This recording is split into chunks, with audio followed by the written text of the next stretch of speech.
जो कहा जाता है कि जहाँ टकरार होता है वही प्यार होता है, और शायद ठीक ऐसा ही मंजर अब शायद सोशल मीडिया पे दिखा रहा है। जब हम बात कर रहे हैं पावर स्टार पवन सिंह और उनकी पत्नी ज्योति सिंह के बीच जो सारा वाद विवाद चल रहा था, जिसे पूरी भोजपुरी समाज ये चाह रही थी कि पवन सिंह और ज्योति सिंह के बीच तलाक ना होकर एक बार फिर से इनका रिश्ता जुड़ गया है। क्योंकि शायद अगर रिश्ते टूटते हैं तो तकलीफ सबको होता है, चाहे वो बैठे भोजपुरी के सबसे ऊंचे गद्दे पर भोजपुरी स्टार ही क्यों ना हो।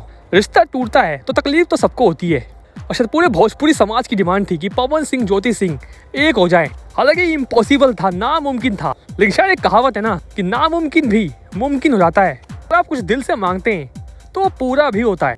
जल्द लीजिए भोजपुरी की करोड़ों ऑडियंस की दुआ फाइनली लग चुकी है, क्योंकि पावर स्टार पवन सिंह और ज्योति सिंह अब हमेशा के लिए एक हो चुके हैं।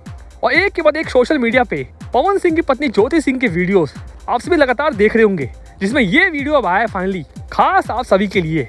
जब सभी को बता दे कि पावर स्टार पवन सिंह की पत्नी ज्योति सिंह लगातार इस वक्त पवन सिंह के गानों पर रील बना रही है, और लगातार वो रील सोशल मीडिया पे ट्रेंड भी कर रहा है। हालांकि ज्योति सिंह का रिप्लाई है पावर स्टार पवन सिंह के लिए, जिसको जरा आप भी देख लीजिए।